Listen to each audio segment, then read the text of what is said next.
Olá a todos, eu faço parte do GT11, formado pela Ana Paula, pela Ione, pela Silmar e por mim. Nesse vídeo a gente vai apresentar as leituras dos textos que a gente leu.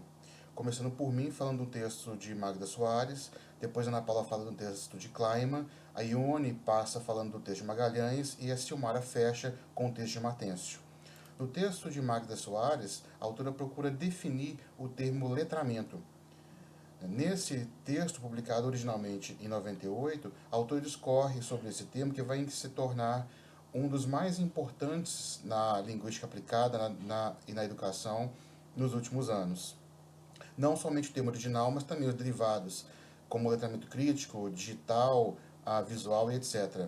Ao ponto de, em 2012, autores como Calantes e Copo proporem, um termo novo, que é o de multiletramentos.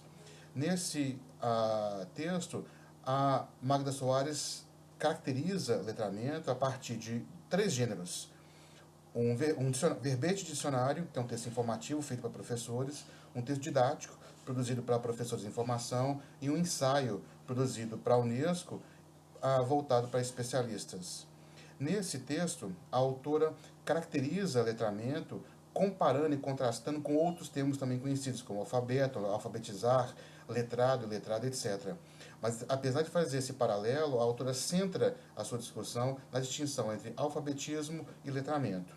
E ela define a alfabetização dizendo que é a condição ou estado de quem sabe ler e escrever, enquanto que letramento refere-se à incorporação dos usos da escrita e à apropriação plena das práticas sociais de leitura e de escrita. Ou seja, enquanto a alfabetização tem a ver mais com o código, com o domínio do código, o letramento tem a ver com os usos sociais desse código. Esse texto é de essencial leitura para quem tem interesse na área e vale a indicação. Bom, meu nome é Ana Paula, o texto que eu vou apresentar é um texto de Angela Kleiman sobre os significados do letramento. Na verdade, é a introdução do livro, Os Significados do Letramento, e vem tratar sobre a onipresença da escrita na sociedade contemporânea, que às vezes, para nós que somos letrados, passa despercebido tanto que a escrita faz parte já da nossa vida e do nosso cotidiano, mas que para quem não tem o acesso à escrita e não domina o código, tem se tornado um dificultador. Então, ela vai, ao longo do livro, tratar sobre os significados, a importância das práticas de letramento hoje no ensino de língua portuguesa. O texto Práticas Discursivas de Letramento, a construção de identidade em relato de mulheres, de Isabel Magalhães, faz parte do livro organizado por Angela Kleiman em 1995. O capítulo tem 2 objetivos. O primeiro é a análise da língua escrita em letreiros e placas nas ruas da Vila Paranoá, em Brasília. E número 2, o estudo de traços linguísticos textuais que contribuem para construir a identidade de mulheres no contexto da alfabetização de adultos. Segundo a autora, as práticas discursivas de letramento são sentidos históricos que direcionam a produção e a interpretação de textos falados, escritos e semióticos. As práticas discursivas de letramento constituem identidades, valores e crenças nos eventos de letramento em que os textos e a forma como as pessoas falam sobre os textos contribuem para modelar os encontros e as relações sociais.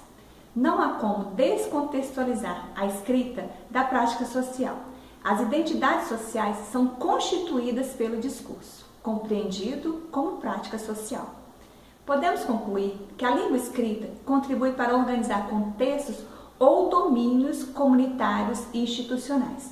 O conceito de prática discursiva de letramento é indispensável para a compreensão de que a escrita tem seus usos particulares que dependem da experiência textual e dos propósitos dos membros da comunidade. As práticas de letramento permitem e possibilitam mudanças de postura, de consciência, permite fazer escolhas pelo fato de ser uma ferramenta valiosa em nossas mãos. O segredo está em fazer o bom uso dela. Matêncio, em seu artigo Analfabetismo na Mídia, Imagens e Conceitos sobre o Letramento, apresenta uma análise sobre o Ano Internacional da Alfabetização, discutindo a imagem que rodeia a questão do analfabetismo na mídia. A autora observa que há a incorporação de diferentes posições ideológicas e o apagamento de conflitos ideológicos. ela verifica que há uma verdadeira dissonância em relação aos conceitos de analfabetismo e o que é ser analfabeto, o que pode ser verificado quando nos discursos se referem ao analfabetismo como mal, uma praga a ser destruída, e quando se referem ao analfabeto como ignorante, aquele que deve ser reintegrado à sociedade. Ou em outros momentos, quando afirmam que é a partir do analfabetismo que o indivíduo se torna cidadão. A autora conclui que na tentativa de apagamento desses conflitos ideológicos ocorre uma nova tentativa, a de se estabilizar os sentidos nos discursos, o que resulta na produção dessas imagens de cunho preconceituoso. A autora também verifica um forte interesse político nos discursos e também interesse da mídia, já que a redução do analfabetismo significa um aumento do número de eleitores. Podemos verificar que essas informações midiáticas massificadas e fragmentadas atentam contra a capacidade de compreensão da realidade como uma totalidade e contribuem para a manutenção do preconceito.